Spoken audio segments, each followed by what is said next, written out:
Trigger warning. This episode may contain content that could be distressing to some listeners. Listener discretion is advised.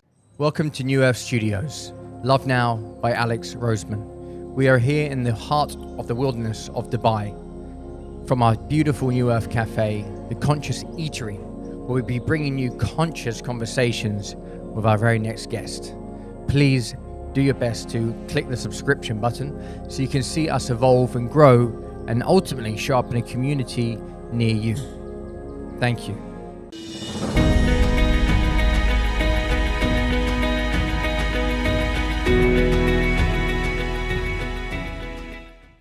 Sabrina, it's amazing to have you here. Now I have to say as authentically as possible. Yeah. Being somebody who's been in Dubai for 17 years, one of the first DJs to come here, female DJ, not only that, as a Pleiadian Lightworker, which we're going to explore and what that all means, sitting across the table here, opening the space up for something magnificent, but you wanted to bring to the table those transitioning from the old earth to the new earth.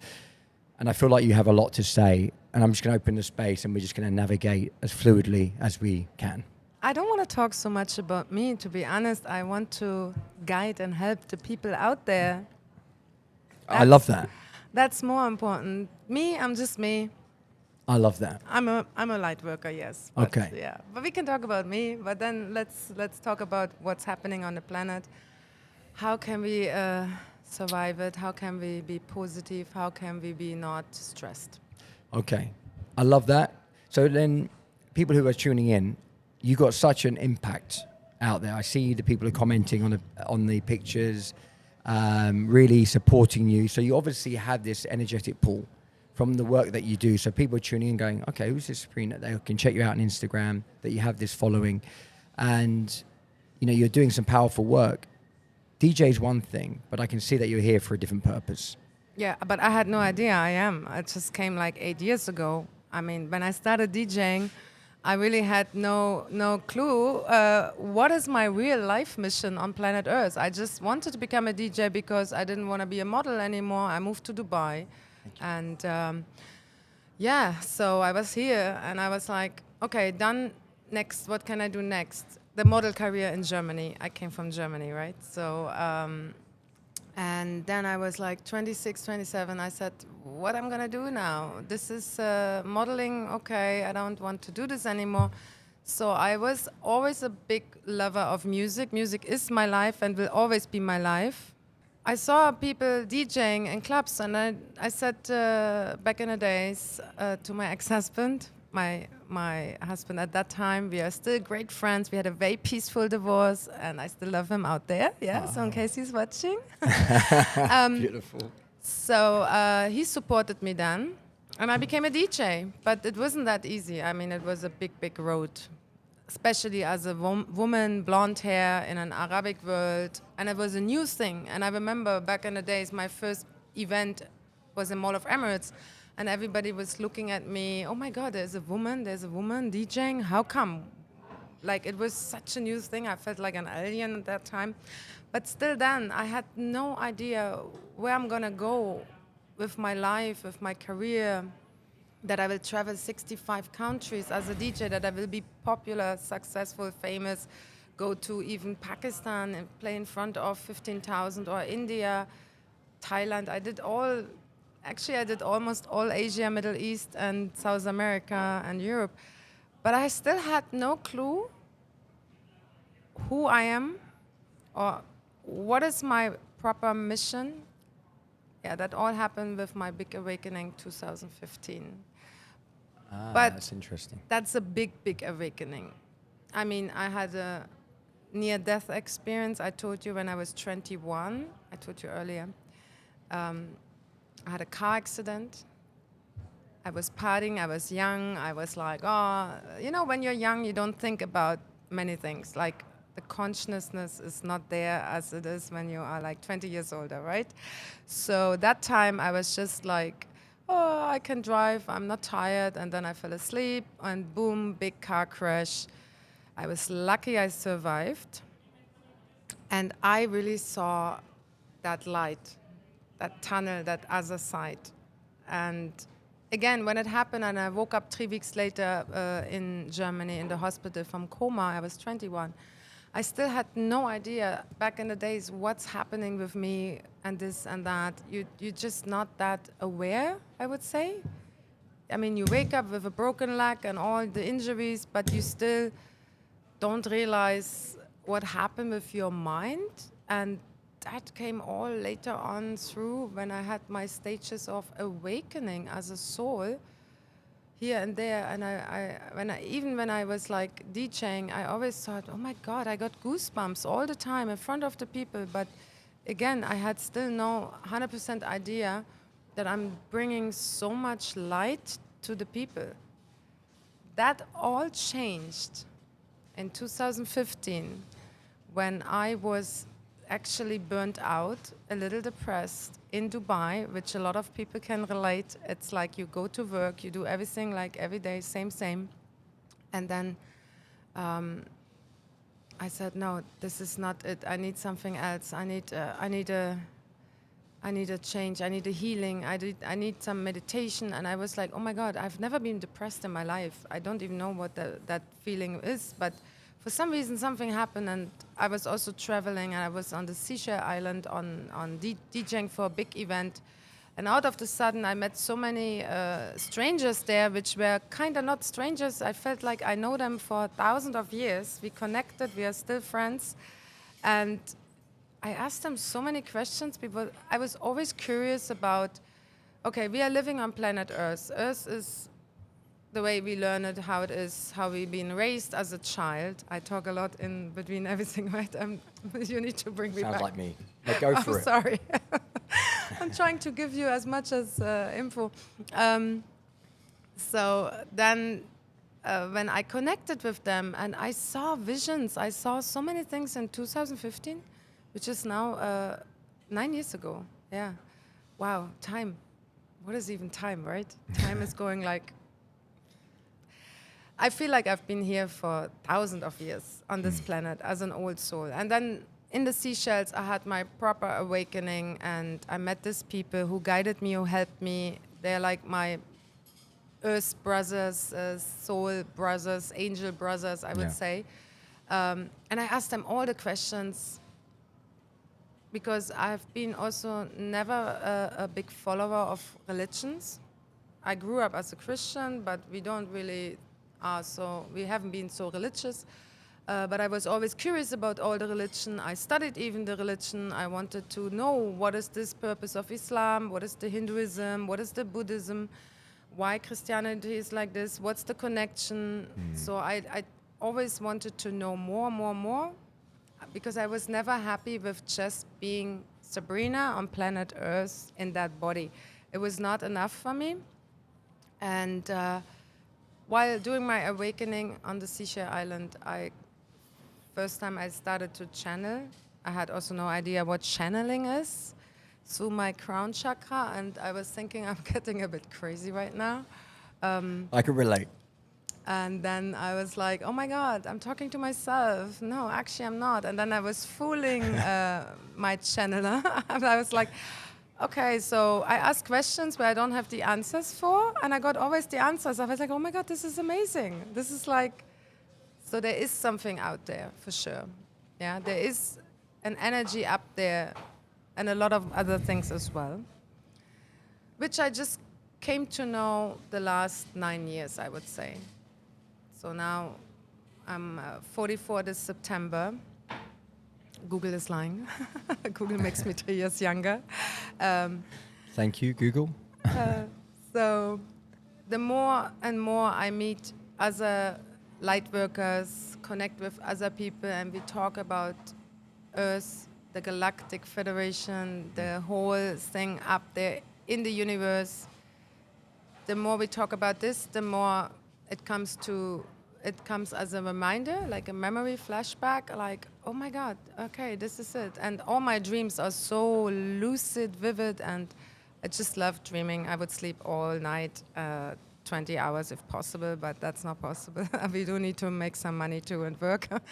Yeah, so that's the moment where I lost track now. No, we were talking. Sabrina, you've done amazing. Well, that's kind of the ultimate point is channeling. Like something else will step in as you kind of free flow, right? Okay. So basically, the connection between my car accident is that when I was on the other side and I almost died, I hear the voices saying to me, "No, you're going back to Earth. Your mission is not done yet." And I was like, I was 21. I had no idea what my mission is. What are they talking about? Who's talking anyway? Now, this must be all crazy stuff in my head. But now when I look the 20 years later and I see that career as a DJ, traveling, bringing that light, the energy, talking to my followers, helping even someone from Philippines, from India to get better with his job, with his dreams, with his goals, whatever it is, positivity. I realized that is my mission. That's my mission.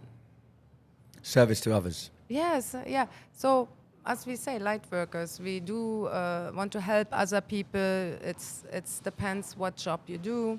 Could be a doctor, could be a volunteer, could be anything.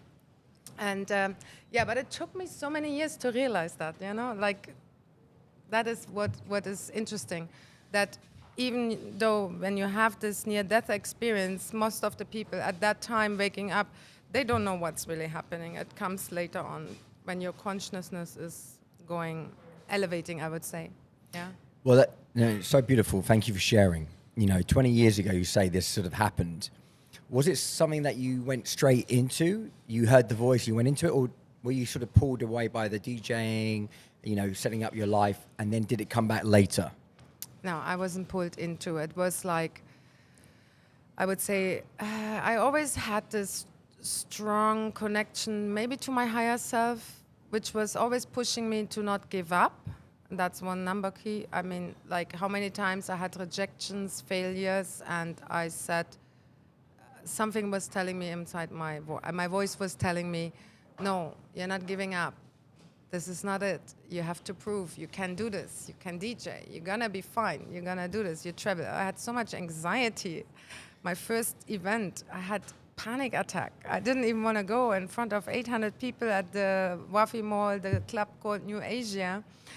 And the three brothers over there, two brothers, Lebanese, they gave me the opportunity to DJ in the first time in front of 800 people, and I was like, no, I can't. I have a panic attack. I can't do it.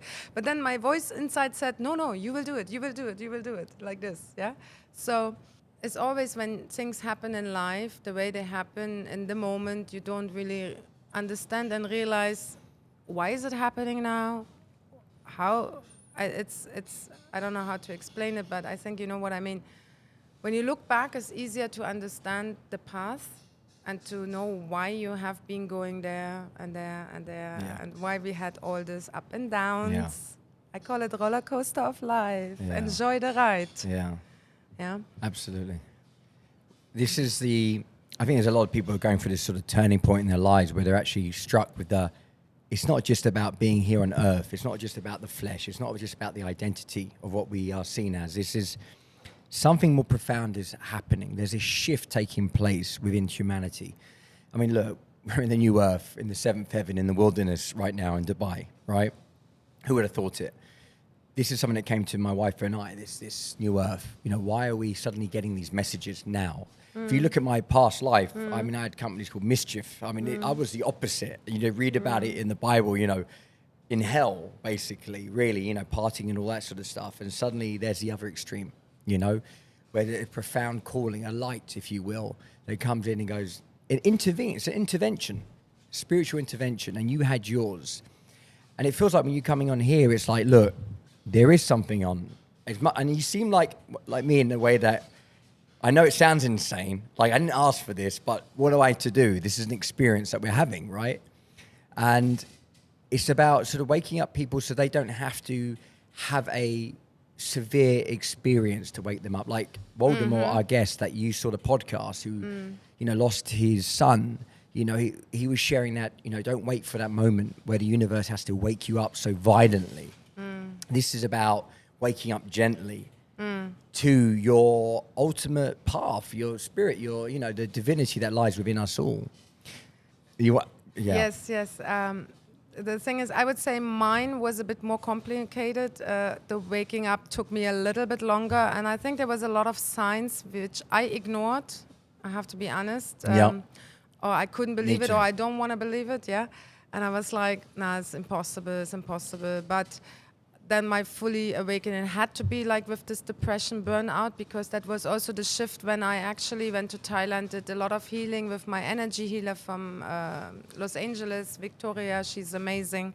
She helped me. And in that session of healing, I was asking, I don't want to be a DJ at the age of 40 or 50. This is not everything. I need something new again. I need to relax my mind. I'm so burnt out traveling, nightlife. The nightlife was the biggest problem for me. I get that.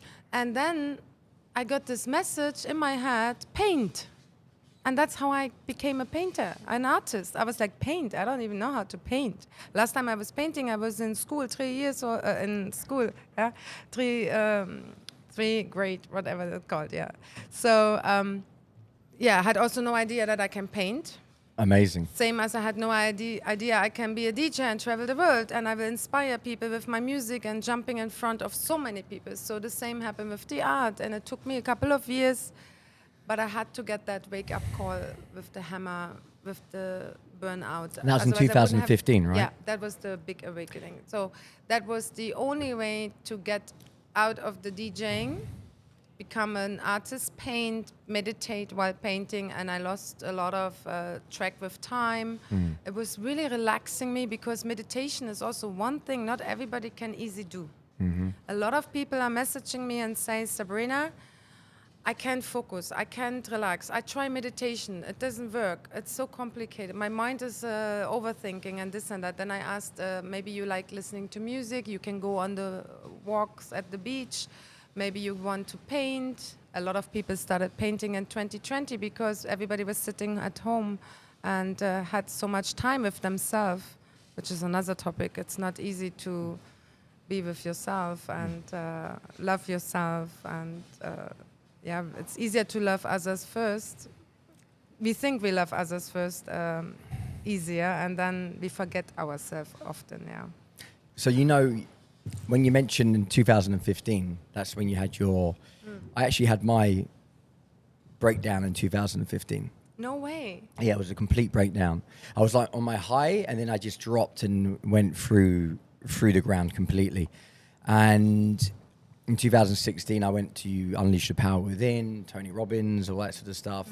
And then from acting, I then transitioned to working with the company that promotes Tony Robbins. And then I became somebody who kind of sold his program. Then I became the speaker representing Tony in front of hundreds and thousands and 10,000 of people. Amazing. And it was like it's weird, from the sofa of my sister's house. The sofa I actually gave her from my old previous relationship. And I was sort of there with her dogs barking around, listening to Abraham Hicks, like trying to get myself from the floor. I love Abraham Hicks. So when you're going through these sort of difficult times, and I've been going through another difficult, challenging rebirth this year, dealing with the deep-rooted issues around abandonment from my childhood. Me too. And it's been... This year. Wow. And so this kind of codependency I have with my wife is so deep that now we're really kind of identify that, you know what, as my therapist says, I'm an addict. I've been an addict my whole life. And I'm like, wow, I'm an addict. It's like, but I don't. I'm like a monk. I don't even have gluten.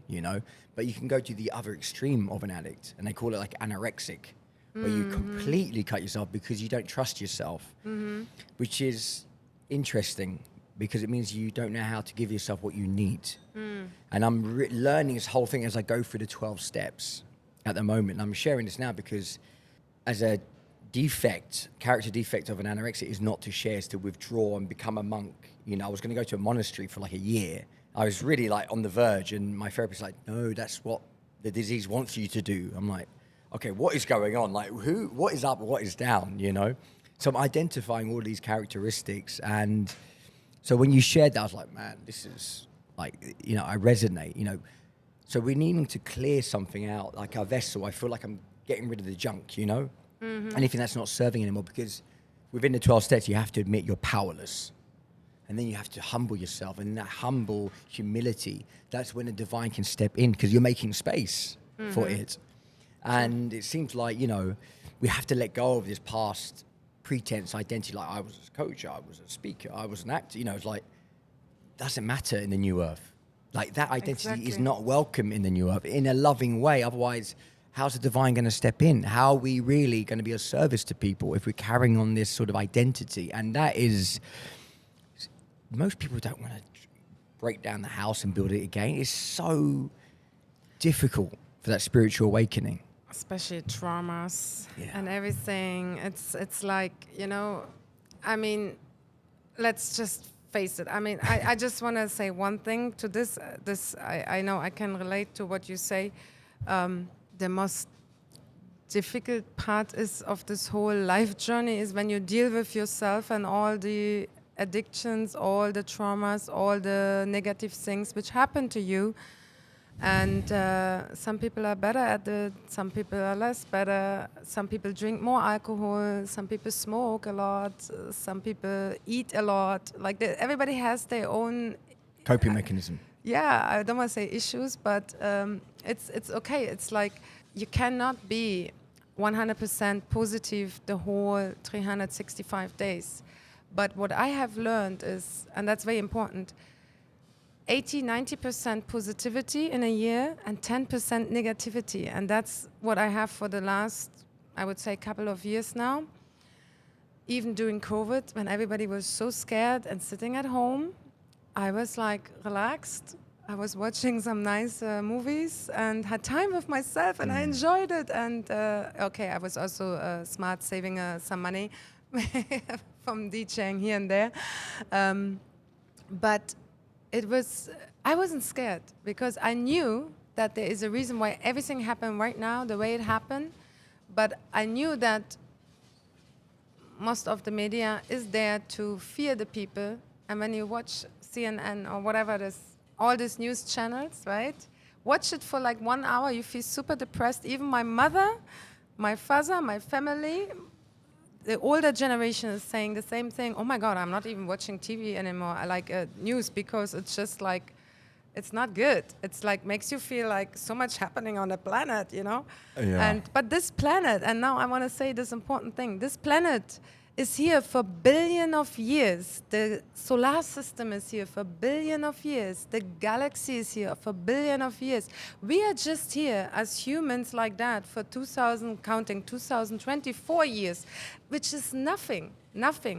And we have reached so many stages in the last 10 years. When you look at where we were 10 years ago, how we were thinking, how we were AI, all this stuff, what we have right now, we have been going so fast, even with the consciousness mind, that a lot of people are experiencing right now what you just explained, what I explained, that everything goes like that and like this, and you're like, oh my God, what's happening? Then there's so many retrogrades, the planets and this and that, and it's like, it's totally fine to feel scared, to be not always positive, but the most important key for all of this is what I want to tell the people out there. Try to please be positive and have faith and hope, because without hope and faith, you can never be successful in life. You will never be okay. Even you have anxiety, panic attacks, have faith that this is just right now. And it's maybe not even your own anxiety. This is the whole collective on the planet. We are all connected. Yeah, it's like the connection between souls is very, very explainable. You have a connection to your family, to your mother, to your best friend, to your lover, and you think about them, you think about people, and right away, a couple of minutes, they call you on the phone. They're on the other side on the planet, but they call you. Yeah, and you're, oh, it's just coincidence. No, there's no coincidence on this planet. Not when you see it over and over again. How many people told me in the last couple of weeks, Sabrina, wherever I'm driving and going, since I speak to you so much, I see 111, 444, 666, 888. I'm like, yeah, angel numbers, just check it out. Yeah, it's not about what the number means. It's more about the numbers are there. When you see them, just think about what are you thinking right now? Are you in a positive mindset or in a negative? If you're in a negative, you shift. And I'm even having that still driving right now. I think positive, and then something is like, oh my God, no, this is not good. This is something bad happening right now in my life. And then I'm thinking like this, then I see all these numbers. I'm like, okay, guys, I hear you, I will change. And then I change quickly to positive mindset. So actually, sorry, I stepped in again. I said this about the ascension symptoms right now. It is a lot of ascension symptoms. And when people don't know what ascension symptoms are, I explain it like Earth, we all have like a little PMS. You know what PMS is? When we have a hormone imbalance, and that's what Earth has too. So well, it's Mother Earth, you know. Yeah, that's true, Gaia. Yeah. So it's okay. It's not. Don't be so hard on yourself too. Yeah, a lot of people are so hard on themselves. I know it's always, they say to me, Sabrina, you're so positive. How do you do this? And why? And I cannot be like this. I said, no, you can. It's just like you need to let go and remove the trash and what doesn't serve you anymore. Like even friends. If you are not happy with the people you are hanging around with because they're all negative, then you should really change the circle. Make it smaller. You don't need a lot of friends in life. You need good people who are always there for you. Up and down, and I'm blessed, I have to say, but I also clean up a lot. Not surprising in the DJ field, a lot of hanger-ons. Oh yeah, Absolutely. I had 100,000 of friends who wanted to meet me, hang out with me, and they said they were my friends, and they were not really my friends because behind me, they all didn't wish me success. I mean, but yeah, it did. What we always say: what doesn't kill you make you stronger. Yeah, basically. Yeah. So. Important is right now on planet Earth. Actually, it sounds like I'm talking in the end now. Well, it is. It's the end of something. You know, old Earth stepping into new Earth. It's a new beginning. The end of our interview. Well, no, not quite. We've got a little bit more to go. Thanks God you're going to cut it together, right? Yeah, but this is cool. This is as it is. Yeah, but I'm always all over the place. When I'm excited. I'm sure you're not always all over the place. Yeah, I'm very organized with my life. I'm very structured. But when I'm excited about like things like today, then I have so many things on my mind. I want to say so many things out to the people because I know how it feels. I've been there, and I know how depression feels, how burnout is, how anxiety is, how panic attacks are, and I really can say. You don't need meds. You don't need the medicine like the doctors prescribe you. You really can cope with your things without it. You just need a positive mindset and try to have this faith and hope that this is not forever like this. It's not. It's very difficult to think it's... When you're in it, I know. You think it's not going to pass, but... You know, everything's impermanent. I came back from India doing Vipassana. You talk about meditation, right? And I did 10 hours meditation a day. It was something else. And, you know, you understand that emotions or pains or feelings, they all pass. But when you're in it, you feel like it's going to last forever. And it's very difficult. And I talk myself, you talk about anxiety, you know, having that abandonment issues, there's a certain void that shows up that you do anything to hang on to not feel that feeling, distract, pull yourself, you know. That's where sort of addiction, you know, arises from, because there's a feeling that we're not willing to go and feel because the depth of ourselves is frightening. Yeah. You know, frightening. And I heard it today from my sponsor. He said, you know, there was anxiety about what's going to be around the corner, but now I know God is around the corner. And it's that kind of going, you know, whoever I'm going to meet is because it's for me, not to me. I'm not a victim. And we just need to shift it and have a reminders, like you said, the numbers that you see around, you know, we just need to remember. Because we forget, we go from that to the lower mind, you know, in the fear base, in that place where we're, you know, just scarcity and fear, you know. But when we're in the higher mind and we're in that place of love and appreciation, miracles, they're right there, they're right in front of us. It's just... We just can't see it in that level of vibration. I see the old Earth as that kind of lower mind. The new Earth is in the higher mind. So the old Earth is actually the 3D, yeah? And the new one is the 5D. And right now we are in between 4D and 5D. And yeah, and we are shifting very fast. But when I channel the energy up there. I always hear, don't worry so much. Everything is gonna working out. Best case scenario. Have faith, have hope. The planet has a bright future, and just don't think so much about the future. Live in the present. Live here right now. Be grateful. Right now, in this moment, we are sitting here. I'm very grateful for this. You know, this is amazing, and yeah. So also when I meet a lot of people, actually on a daily basis, complaining about their lives, dramas, how the boss act with them, how the colleague betray them, or whatever it is, a lot of complaints, a lot of negativity, then I always ask them in that moment, can I ask you one question? And they say, sure.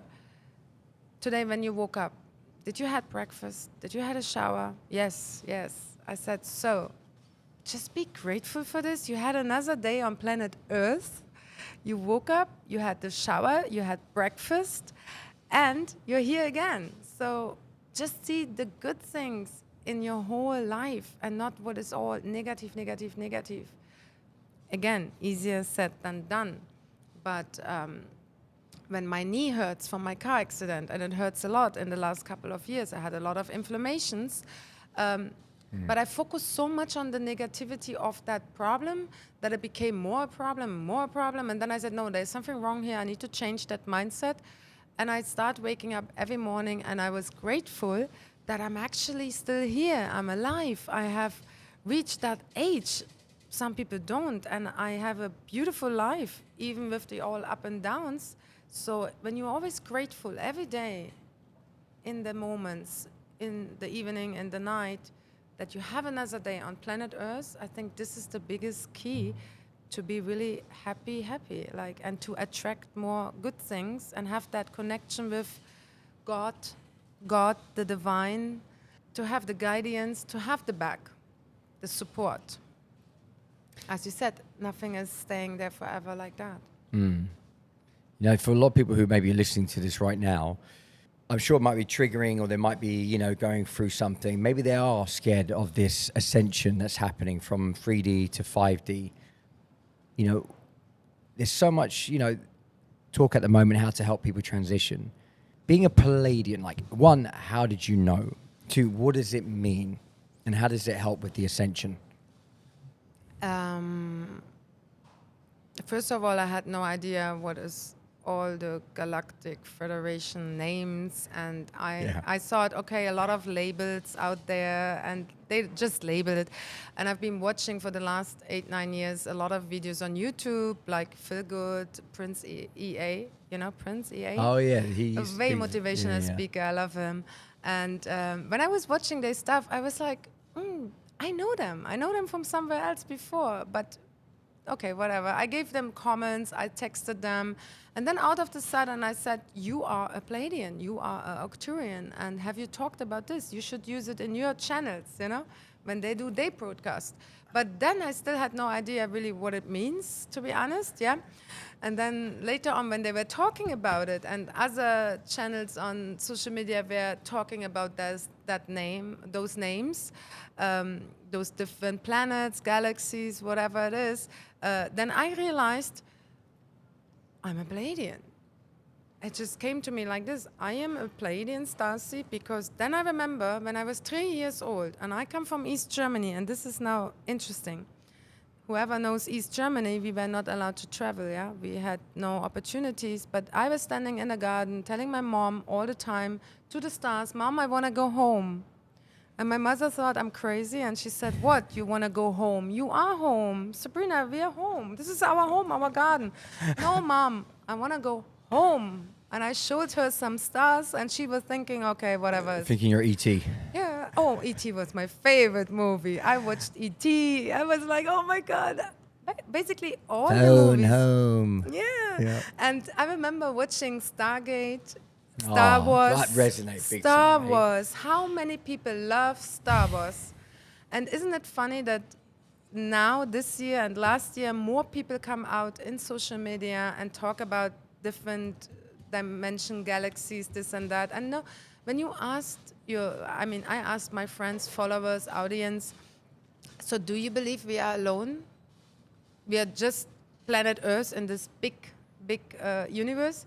By the way, I had an interview with the ex-NASA chief, former NASA chief, James Green, Dr. James Green. Okay. It is on my Instagram, but unfortunately I couldn't ask him all the questions, and he was more talking about science, while I was more like, yeah, science is not really for me. I'm more about energy. But this whole interview, I tried to ask him the question, so James, is there something out there? And then he kind of avoided it. But he said then also later on, of course I believe in something out there, which is interesting, yeah. Definitely, whoever believes that we are just humans on Earth and that's it is very, I would call it selfish. That's just ignorant to think like, but it's okay. I mean, not everybody has to be waking up. It's also okay. But if the whole planet would wake up, guess what we would have on planet Earth? It would be just love and peace, nothing else. Because the awake souls, the proper awakening people like you, me, the light workers, all the people who are going by the heart chakra, by the love and this and that, it would be just love. There would be no war. There would be no craziness. Well, you know, to get to love, I just come from a path of love. And you think, oh, well, to get to love, you know, what does that really mean? Confronting the shadow aspects of yourself. And that means really shaking up your ego, right? The self-centered aspect of ourselves. What is that wall that disconnects us from the light, from people, from... That is no easy feat. Not many people want to go down that road. And I thought I was already kind of there, but I knew I was sort of deluding myself. And I know that there's far more depth to what love is, the capacity to love. And as you said, it's so hard to love ourselves. We can love others, but to love ourselves, to really, you know, love ourselves through the shame and the guilt, you know, through anything else from our past, to really truly feel that we're worthy of love and that we feel safe. Most of the people on the planet cannot say that they feel that way, really. So this is, how does it help then? You know, being a Pleiadian, if you're from somewhere else, you've beamed your light here, you're a soul from another planet, you're here. Does that help you shift the Sabrina who has been living life up until now?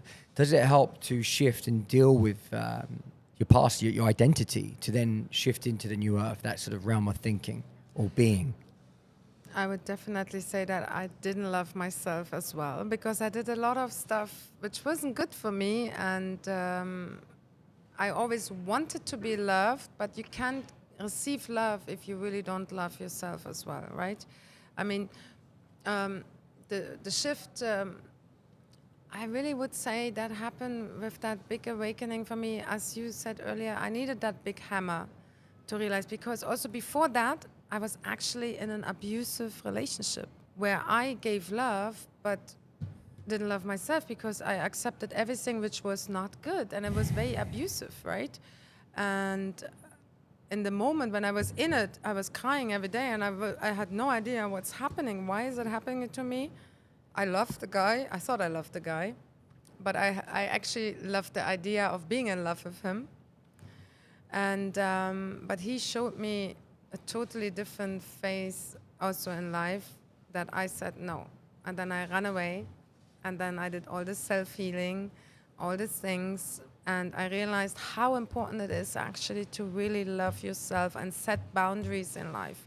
Say no if you are not feeling comfortable about it.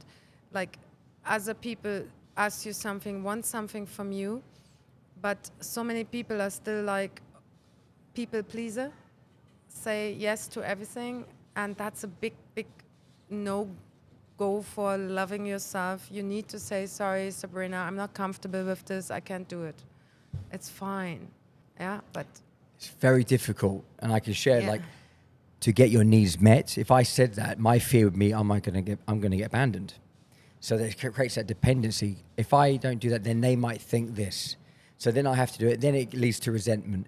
And I think it's one of the toughest things, if anybody can relate to this, of actually knowing what it is we need and having to ask what our needs are and putting it out there, even though we feel like, well, last time I did it, that person left me, or I had this or that.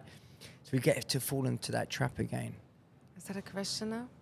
Well, I'm just sort of opening up to... Wait, I got distracted now. By the camera. Sorry. I think the question you just asked me as well, I'm not even sure if I answered that correct, because I was drifting back again. With the Pleiadian. No, yeah. No, you asked me about that shift and this and that. Yeah. And then I answered something about the self-love abuse. Well, the second, because you said and mentioned that, the Pleiadian aspect, and how does being a Pleiadian help with the shift of coming out of an abusive relationship? How does that association then help Sabrina to her transformation? Well, I just realized it's not good. It's not healthy. And when something is not feeling healthy or good and you feel bad and miserable, then it's not love. It's not. It's control. So that Sabrina Pleiadian, again, heard the voices, ignored the voices, and again the hammer came down and said, no, that's it. I think it's fine. It's okay. For me, I have been going through all this, and I'm sitting here and I am proud of myself, of the up and downs, and I'm so happy to help other people. That's all.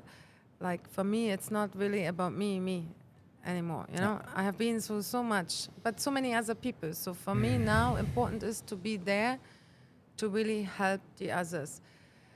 Yeah, psychology would say now you have this syndrome, help syndrome. What is it called? Like when you want to, helping other people? Yeah, there's a term name of it. I don't remember it now. But on the other side, then I say, so what's wrong with it if I want to help others? I mean, like, there's nothing wrong with it as long as I'm still good to myself and I'm taking care of myself and I eat healthy and I live a good lifestyle. There's nothing wrong with helping others. I think the terminology when I use it in the AA is being of service to others. Yeah, but so it's holding the space, because the helping could look like we could be put back into dependency again, because they call it when you're going to rescue somebody or wait to be rescued. In a sense, it's similar, like you're rescued, but they have the power. They have it in it. If you take over and help them, then you are making them dependent on you. And for a lot of people out there, coaches and healers, they kind of create sometimes a dependency, like they're the ones, rather than actually everybody has a connection to the divine. And how do we hold the space instead of being of service to humble ourselves down to the divinity that lies within that person who looks like they need help, but actually they have the power within them to bring them to it. Because when you were going through your time, who came to help you? Your higher self came in. That's it. Okay, a few people then on the Seychelles Islands, which are like my old soul sisters, they were there. But other than that, I had no guidance. I had nobody helping me. And back in 2015, don't forget, there was not so much on social media like now. 9 years later, the internet is full of. Whenever you open your Instagram, there's every day at least 1-2 videos of reels of motivational speakers of this, of that. It's like now we are overloaded, but I think it's still okay. And you should just watch what you think feels good to you. Again, I lost track. You just go, you know what, you're going where you need to go. But now that you're here, you're in Dubai, right? You realize where you're meant to be. You're suddenly pulled to be here. There's a reason. There's a message that's coming through. What does it mean for you now? Because there's obviously, you said about the preparation from 3D to 5D. What does that mean to people when they're listening to that? Because you're an accomplished DJ, and yet you stepped away from that. You're going into art, and you're a Pleiadian Lightworker. There is something coming. I'm hearing it all around. There's a shift. And if you're not ready for it energetically, it will be more than a sledgehammer from what it sounds like. And some people may not make it, right? But I feel like the people listening here are already aligning to the frequency, and they're on their way into their ascension. The shift is happening. It's happening already in the last 6 months, or even already, I would say, over a year. And it's similar to the shift of 2012 as well. There was some shift happening. A lot of people had a lot of changes.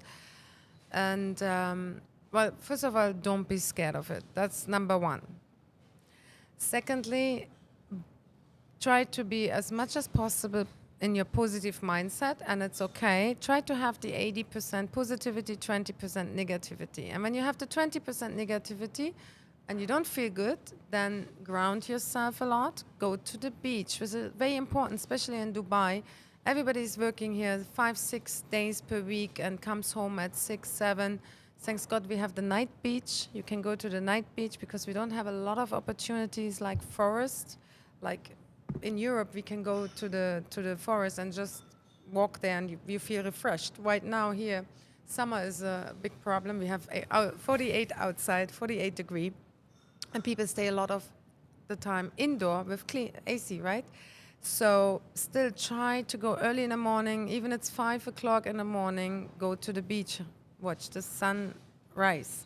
If you can't make it like me, I'm not a morning person, I can't wake up in the morning, but I try to go at least for sunset, watch the sunset, go swim. Yes, the water is hot, it's okay, it's like a nice hot tub. It's like a bath.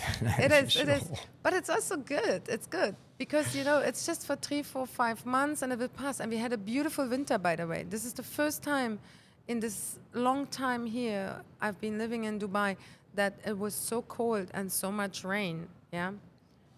Artificial, not artificial, doesn't matter, but we had rain. So I was happy for that. And yeah, try to eat healthy.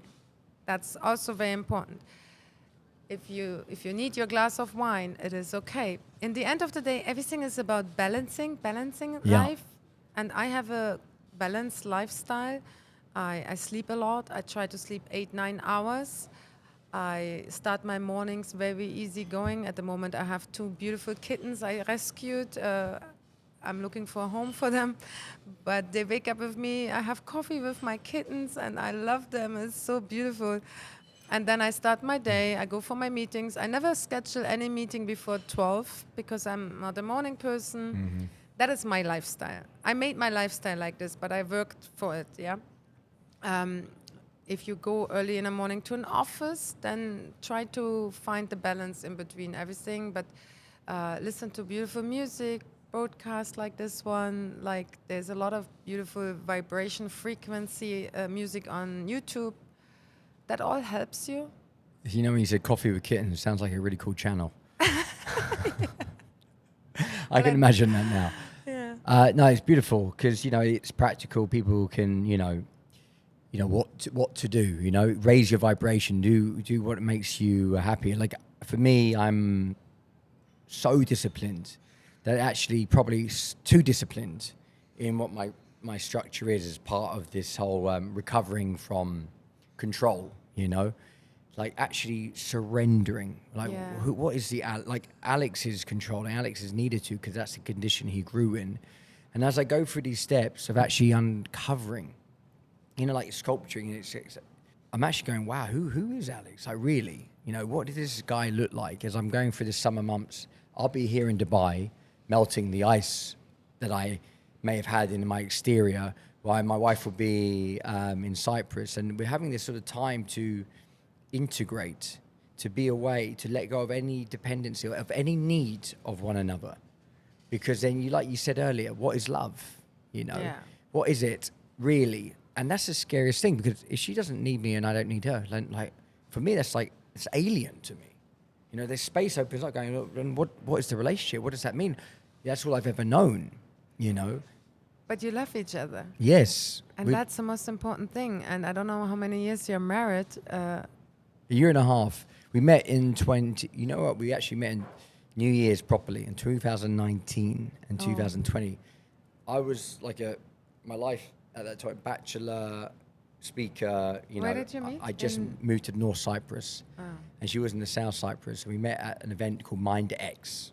It was like our first way, like the universe organized a dating event, and it was like we asked questions. I think I heard about that one. Yeah, and then we went to a house for New Year's 2019. Next day I woke up to like the new earth. I was suddenly like a bonus dad to her 2 children. It was like I stepped into this new reality. It was like this.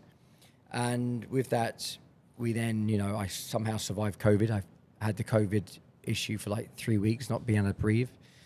And it was all very scary because suddenly I knew there was something bigger than me was happening, and I had to face every single fear there was because I'd been hiding my whole life. I've been hiding, and I was so good at hiding that nobody knew I was hiding.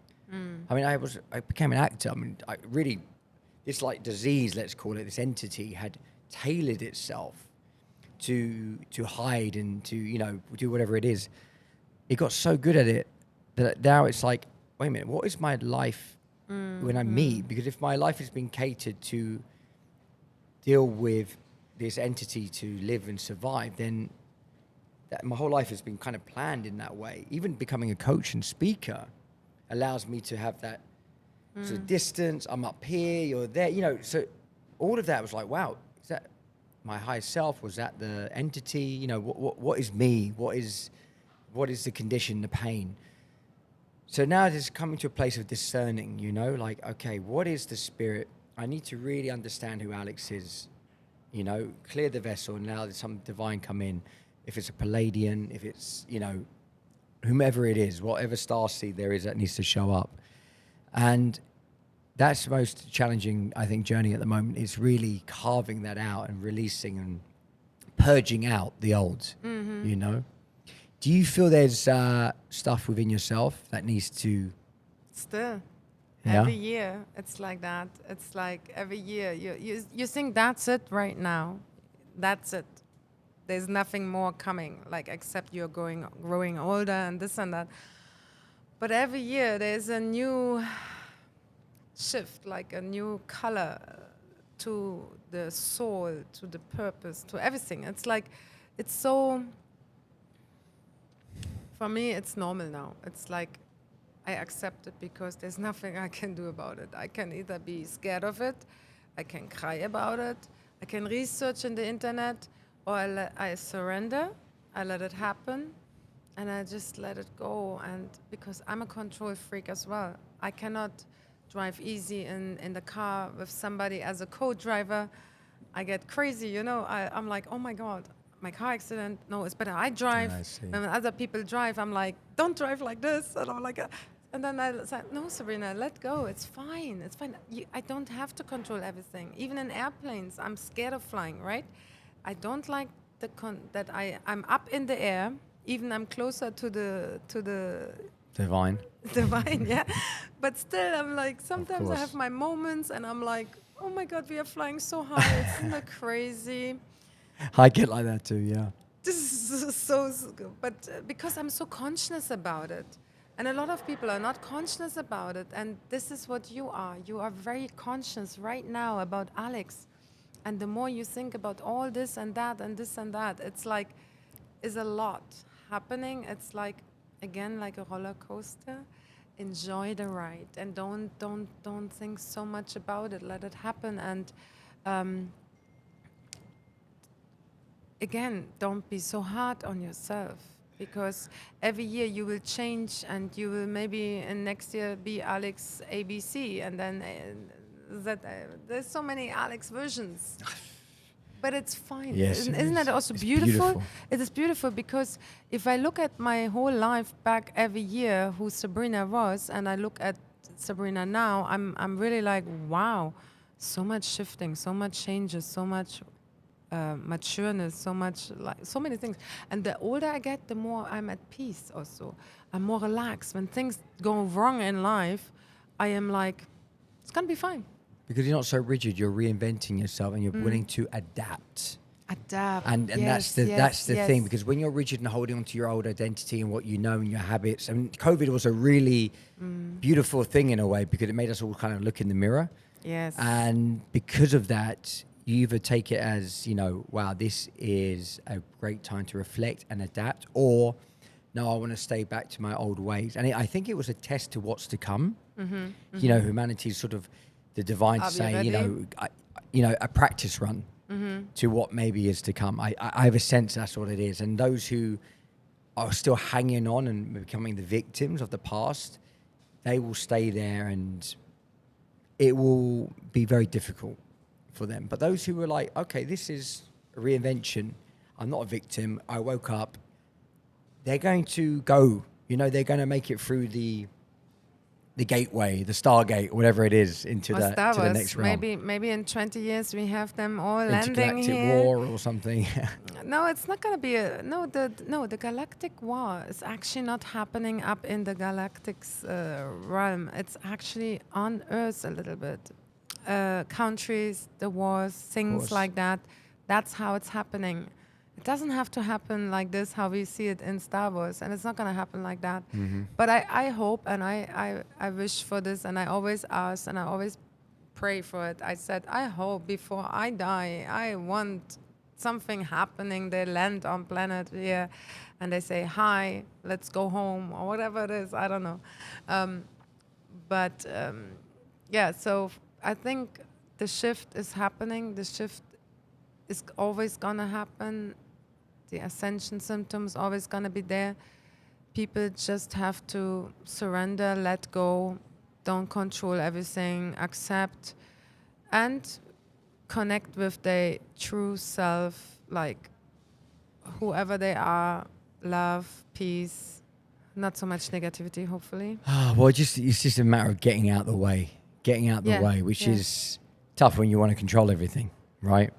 Yeah. And you've obviously come from you've built a following. You've obviously become a persona, which is more difficult to let go of when people see you as, well, you're the DJ, you're this, you're that. And you built a certain thing about yourself when you have all these people that have seen you and witnessed you, and, you suddenly build this sort of character out of it. Do you feel you've let that go, or do you feel like there's still a process and you're sort of shedding, the true Pleiadian is stepping in?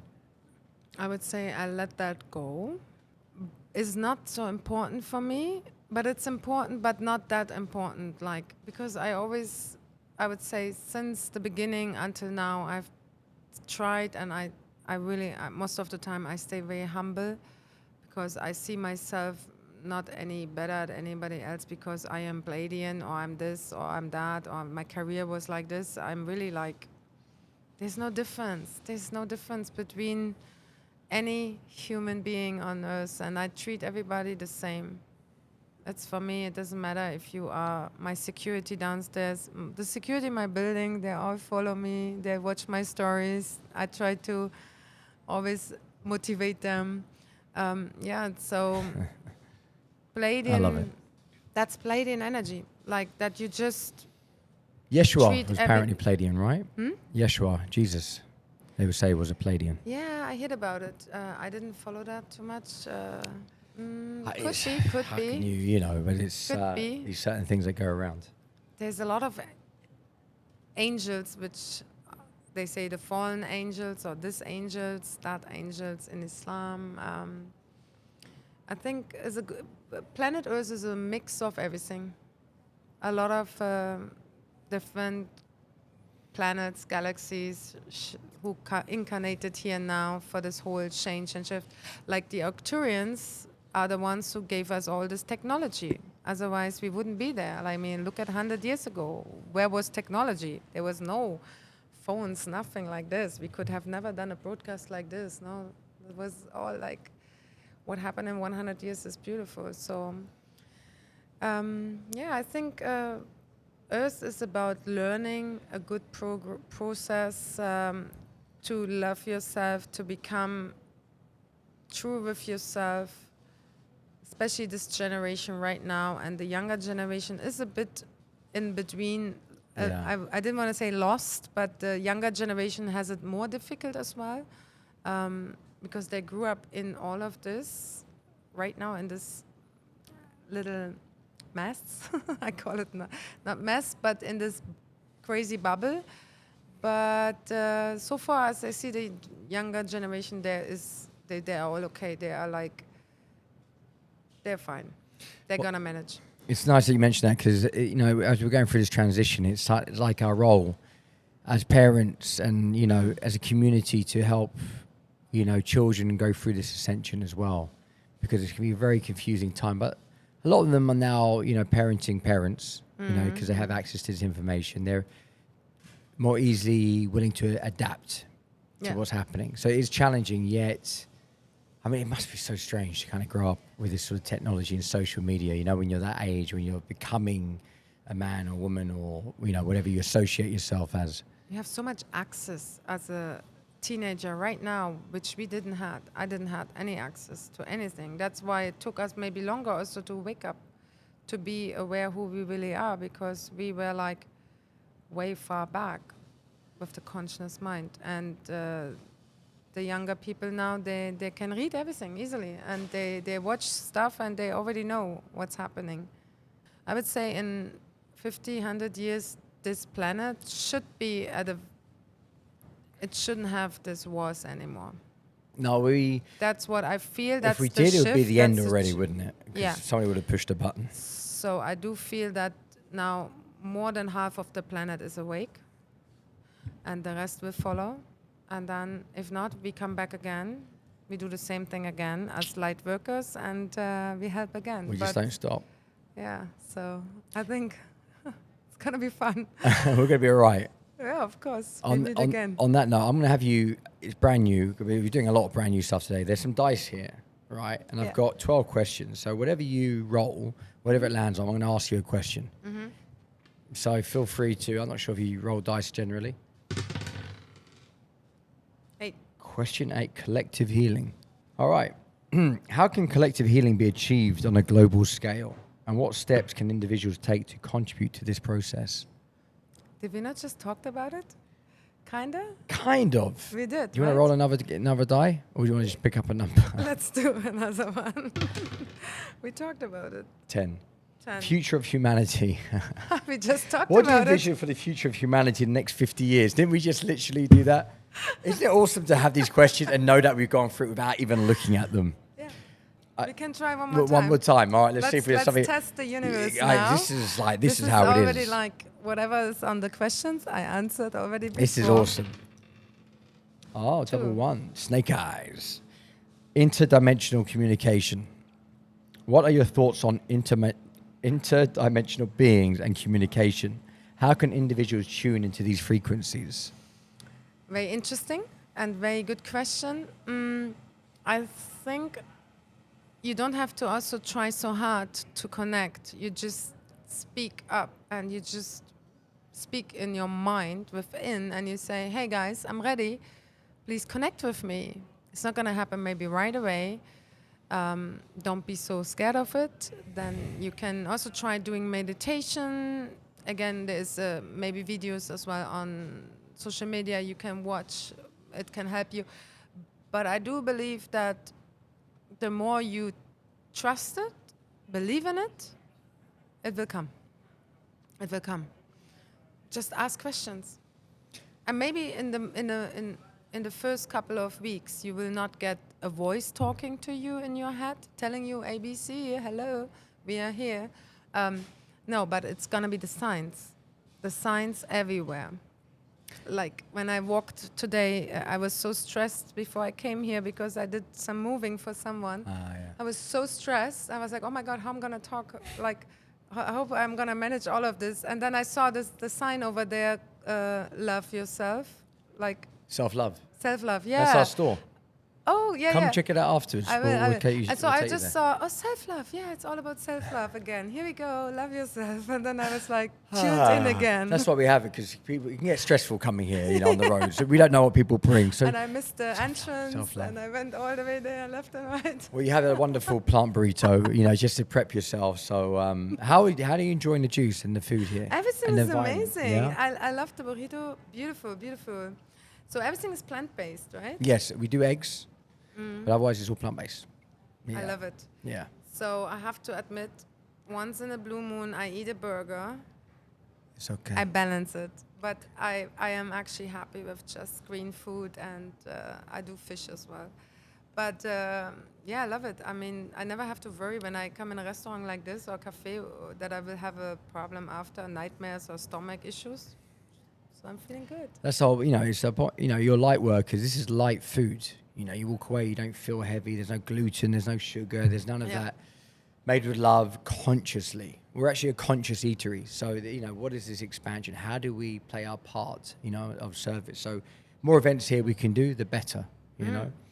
You mentioned, like, when you had your near-death experience, that's when the light spoke to you, because I had a really deep connection with an angel, with the divine, when I was sitting in a hole in India recently. When I was doing Vipassana, they put me in a cell, which was very strange.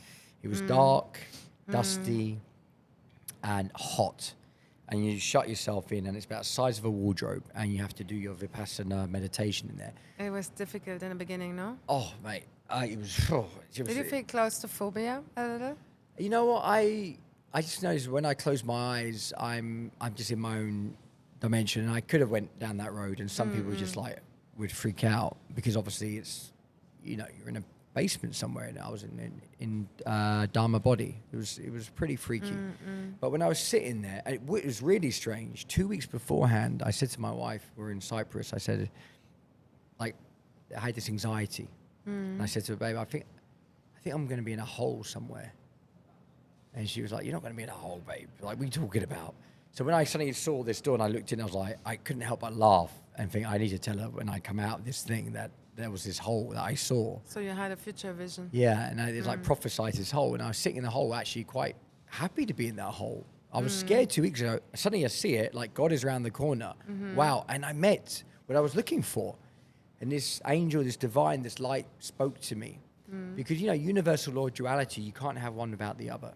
So when you're doing Vipassana, this meditation, you go through these things called sankharas that come through your unconscious mind, which is all your unhealed traumas, basically we're always constantly seeking pleasure and avoiding pain, even within our body.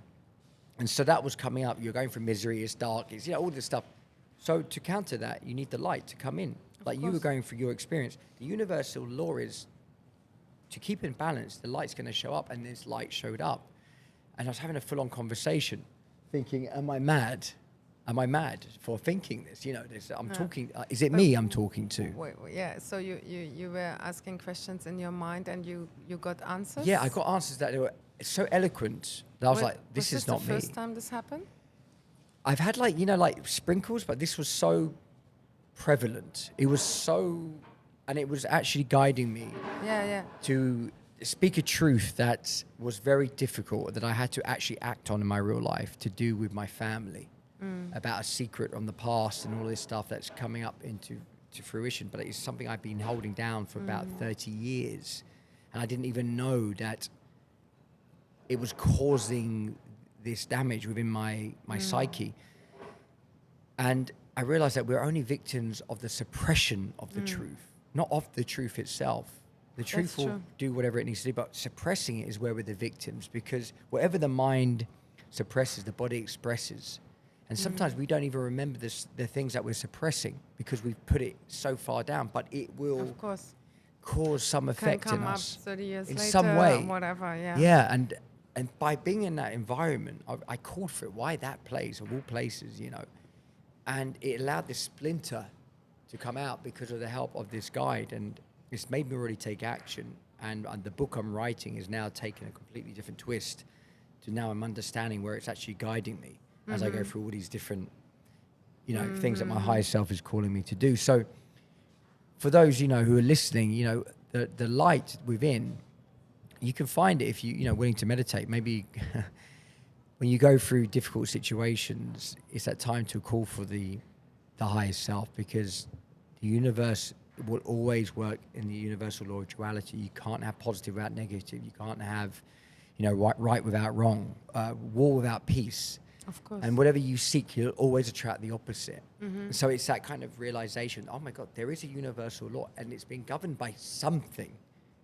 You know, something, a higher power has this intelligence for every single one of us. We all are governed by the same laws.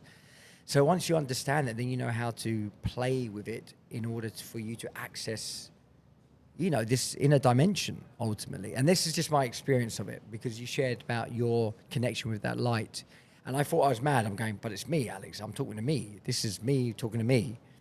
But it just has a different it's a not different you. Yeah, and I'm asking you questions going, all right, this is quite freaky because you're answering things that I would never be able to answer. That's how I tested it. Yeah, you're That's like, how okay. I thought I'm talking to myself. It's just normal, like we all do. But then when I asked questions where I had no answers for, I was like, whoa, this is now tricky. This is interesting. But by the time, you will love it. Yeah. Because you can try to, even without meditation, just tune in and drive your car and do whatever, lay in the bed before sleeping.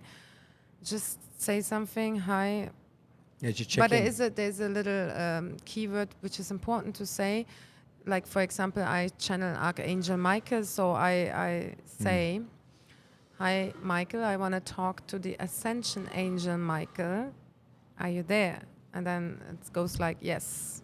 How can I help? What can we do? This and that. They're all connected, all the angels, all the different angels, aliens, whatever it is. You can call it whatever it is. I don't care. I'm happy if they're aliens over angels. Yeah, and then then you can ask anything. You can have a proper dialogue. You can just every day. It can happen anytime, everywhere. And I think it's all about practice. Yeah, the more mindful you are, the easier it will get for you.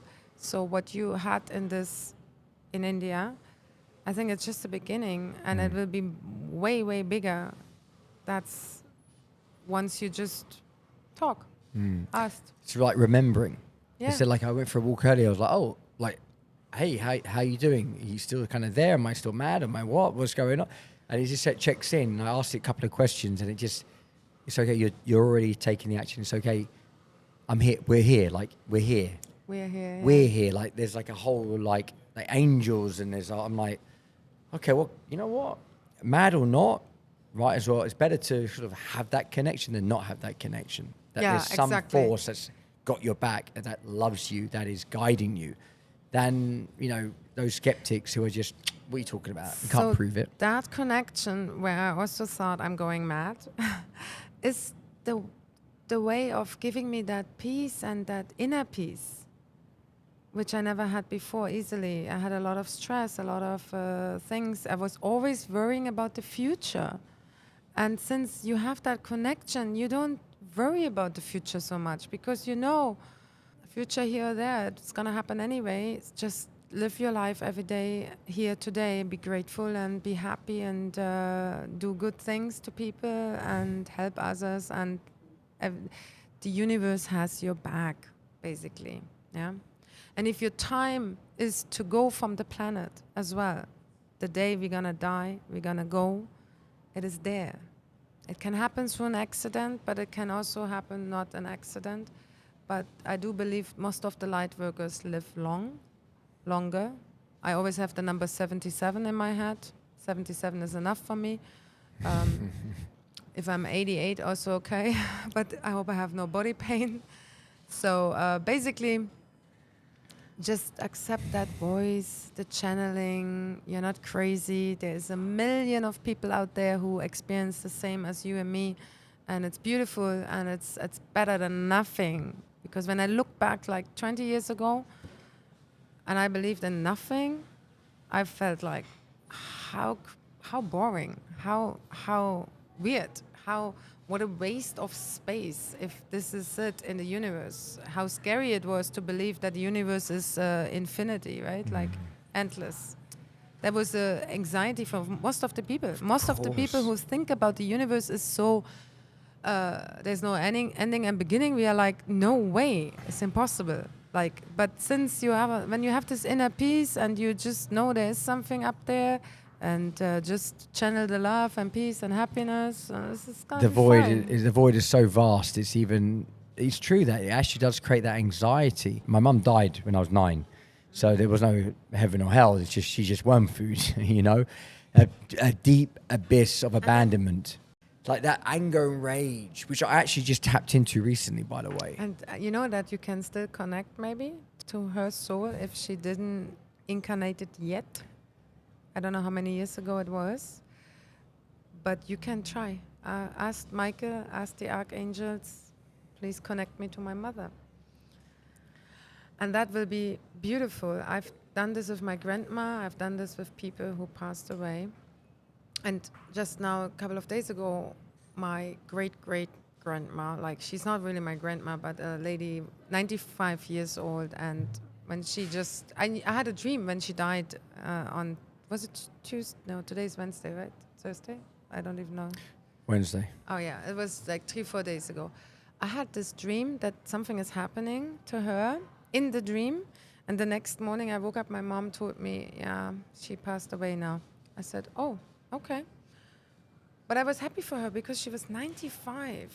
It was beautiful age. And I felt like she said bye to me in the dream because I was not in Germany able to say goodbye. Wow. Yeah. So I think that people pass away as well. It is very sad because we miss that human body, yeah? The connection we have with that human body. But when you can build up a connection maybe higher, right now, maybe in the next couple of years, you can have her as an angel. It's eternal. You Yeah. know, I did a retreat called the Hoffman process a couple of years ago. And there was an experience I went through where she came into my body and spoke to me as a child. You see? So she was me speaking through me, using my vessel like the ghost, not romantic, obviously, but it was having that experience and the tears and everything she needed to say, she was able to say it, which gave me the closure I needed, at least to some depth of it. And then suddenly there's another layer and another layer. But there was something that just seemed to be so profound. And I keep hearing stories that people are being spoken to by somebody who's just passed, you know.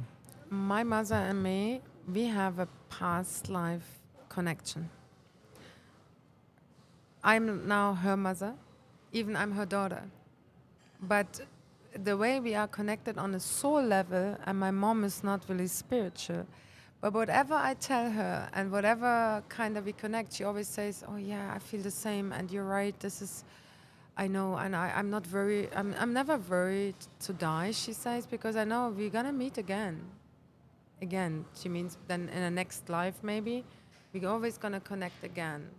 And there is some soul family members you always connect again with in life. Not maybe as a family, but sometimes as a friend family. Like, I have met them, and that's the people you should be around with. You know, you just said something that what would be quite fascinating as we ascend in the new earth is that, you know, when you humble yourself, you allow the divine to come in, that when we have children, that our children aren't actually our children. They are our teachers because, one, they're closest to source. So if we humble ourselves enough to hear our children as our parents, weirdly, like a complete paradigm shift. Of course, they're not going to, you know, to a certain degree of, because you notice how the connection to the spirituality is that, you know, usually like to my father, I don't see him as my dad. I feel like I'm having to father him. You see what I mean? And most, I think, parents probably feel like they're getting parented by their children. As time goes on, when there's a shift that happens, that suddenly the children are parenting their parents because they understand what's going on, that they're willing to adapt. They're more of the current times, while the parents are a little bit more rigid in their approach. And maybe it was like that 100 years ago. Like the ancient civilizations. So we don't know exactly. I don't look too much into my past life because I don't want to know my past lives. I know I had a few, but I want to be here, okay, as Sabrina in this body right now. So even I had past lives or not, doesn't matter. But what I want to say is, so if you have that feeling, it could be really that this was something from past, a different shift. Like maybe your father was your son in a past life. But that is very deep now. That is now deeper. And as I say, that's also a lot again in the past. I don't want to be stuck in the past so much. I prefer just being okay now in this body. It's enough. We're the here and now. Yeah. But, you know, we were also dealing, though, you know, when you talked about trauma earlier, you know, trauma is carried on within our DNA, you know, it's ancestral. So sometimes a lot of the stuff and the feelings that are just out of our scope is because they're not even ours. Yeah. You know, as you go, like people like us who are going through this work, and I'm going deep dive in the past in order so I don't project that into my future, but it is like opening up, a wound, and it's not easy, but I'd rather get to it rather than just putting a plaster over it, and having to do all these different things and change my state and everything else. But how about I just get to it and really heal the depth of it? That is the ancestral line of my dad, Jewish line, my mother, Christian line, coming together. I mean, it's a lot of stuff there, digging deep that maybe not even my stuff, and that's the toughest stuff, because it's not even a past memory of our own, I mean, that depends how deep. It depends on everybody's own journey, right? And how deep you really want to go into it.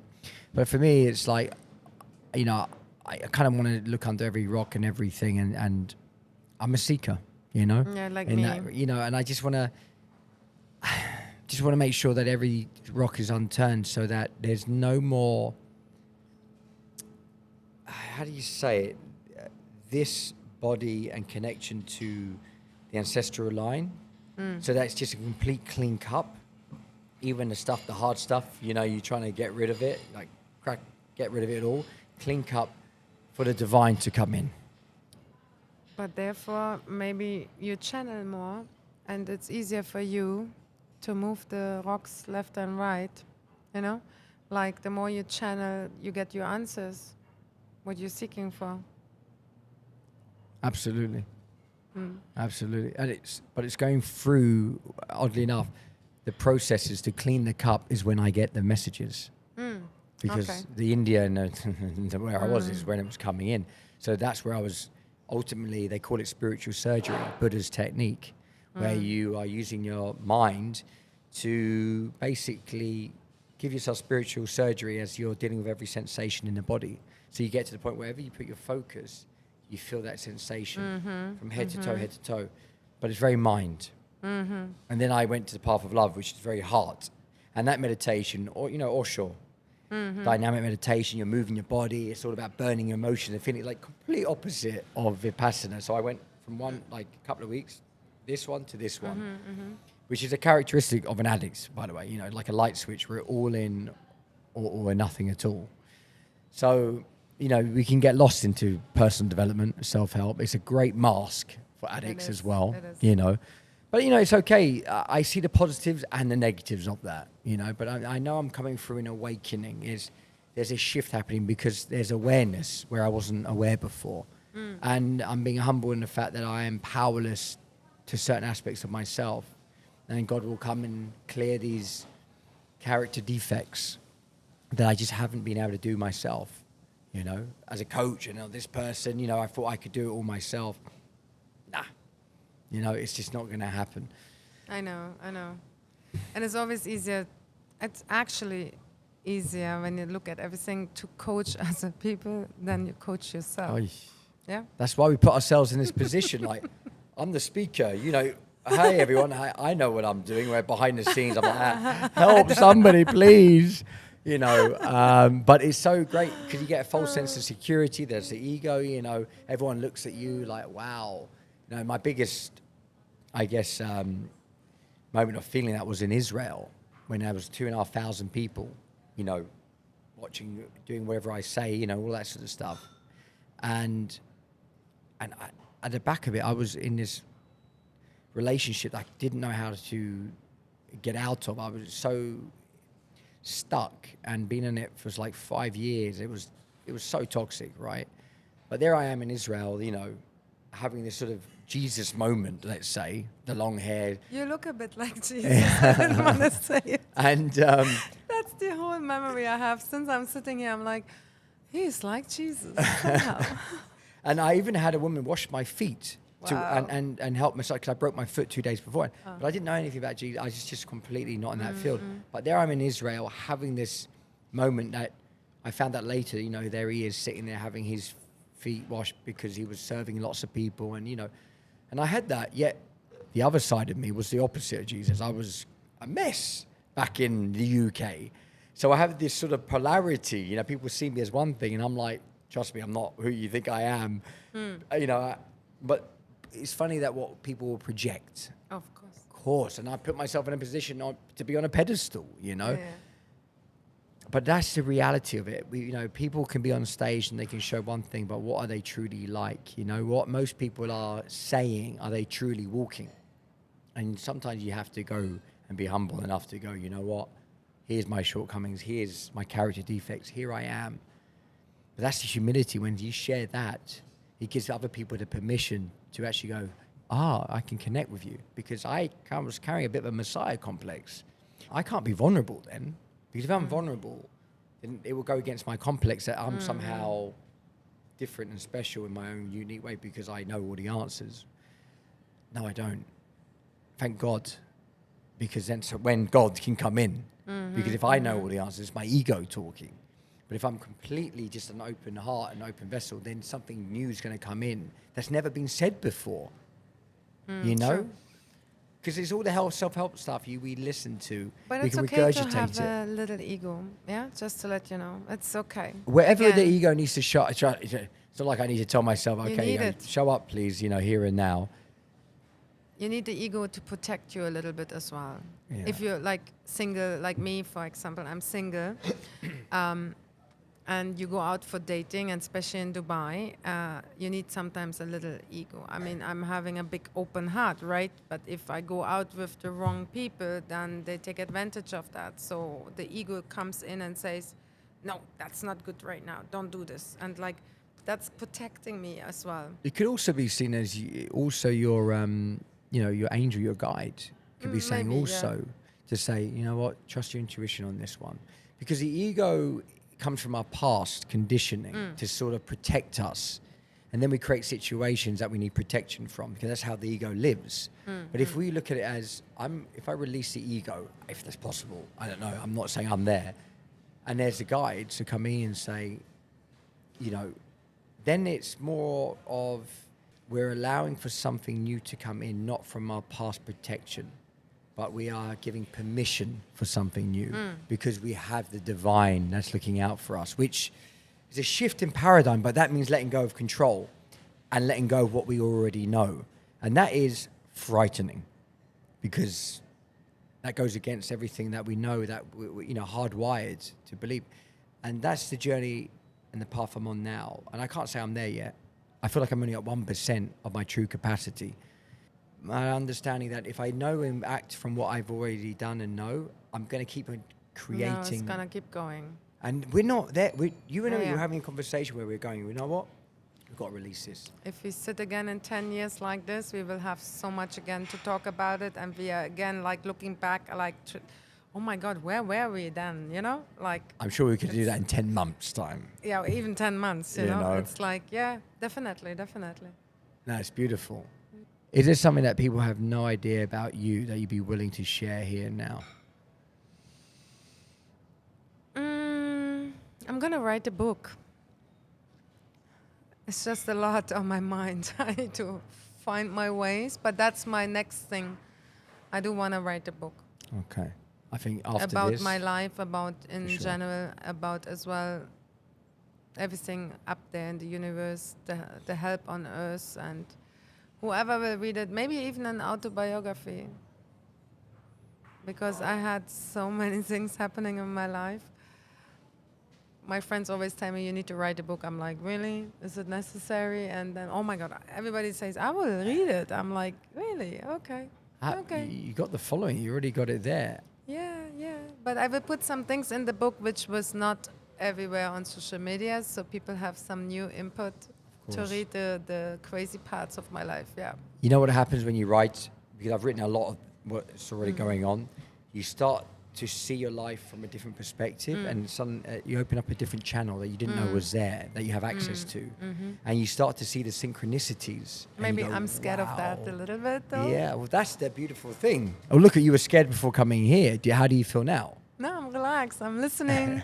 I'm listening. I'm going with the channel flow. Yeah. And you've done amazing. We said a lot of things. I pretty much answered all the questions before we even looked at the question, which is pretty cool. That was just trippy. Yeah. If your life was a movie, what kind of movie would it be? Oh. I don't know. Armageddon. No. Armageddon. Yeah, like that. Well, actually, I had a dream last night of a Really? meteor crashing Me into too. Earth. Did Me you too. really? I dream this every I'm not sure if we week. should even high five now. Yay. I dream this every week, actually. And you know what's also crazy? January, February, March. I had every month a heavy nightmare about a lot of water in Dubai, like a flood. It was a tsunami. It was from the desert, a sandstorm. Then it wasn't a sandstorm. It was a lot of water. Then the whole marina was gone. Everything was flooded. And I told all my friends about it, and they were like, "Oh my God, you're crazy. Your dreams are so crazy." I'm like, "Yeah, I have my own action movies. I don't go to cinemas because I have it every night in bed." Yeah, and. Then 16th of April, this rain in Dubai, it was actually exactly what I saw, and nobody believed that it can rain like this, and you saw it. It did. It was flooded, yeah. So now we both had to dream about the asteroid meteorite. Oh my God. I think it's going to pass Earth. Something is actually close by, but for whatever reason, it's not going to hit Earth. No, it doesn't feel it. I feel protected. It feels like it's basically a symbolism Yeah. for what's to come. There is a shift that's going to happen. Yeah. There will be an end to something, and those who are hanging on, it will be very. Let's just say there'll be those who come through, and there'll be those who won't, and it's going to be energetic. There's a lot of energy. It's an energetic shift for sure. And those who are ready for it, this is why we got the podcast. I didn't even know why we go in this space, but people like you who are sharing. So to prepare those for the ascension. Yeah. And again, did you remember what I said? What's important for the future? Don't fear and have faith and hope. That's it. So easy. Just 4 words, right? I think that's going to be the name of this episode. Sabrina, it's been an absolute blessing to have you here. I really appreciate it. Thank you for reaching out. Thank you for having me. It's so awesome. Namaste. Namaste. Thank you. Guys, thank you so much for checking this out. Obviously, please comment, throw anything you can, and we can tackle it for next time and just bring it about. And you know what? Who would you shout out to? 3 people you think would be really great guests on this show. Wait, let me think. No, nobody in my head right now. Okay. This is one of the questions I probably didn't read, no? No, it's just randomly came up. One person in Dubai you feel like would click with something like this, who might share? Starseed, New Earth. That's the thing. I don't know many starseeds here. Wow. Yeah. Okay, that's kind of cool but in there itself. is one guy, Yeah. Abundance, he has a big channel on Instagram. I'm going to give you his name. He's from, he used to live here. He's in England, and he reminds me a bit on you. But he talks very different, like in a different way, but he's in England right now. Okay.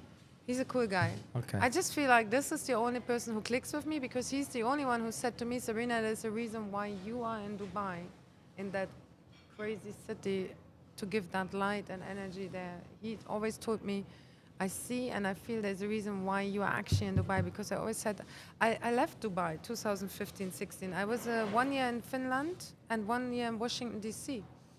And I didn't really want to come back, and I came back again, I came back, and now I'm back, and I'm happy to be back. Because now I know why I'm back and why I'm here. Exactly. The why is so important. Well, you just done this podcast. Let's see what comes out of this, and then I'm sure your why is going to be even more evident after this. Hopefully. I got it. All right. Thank you. Wow, thank you.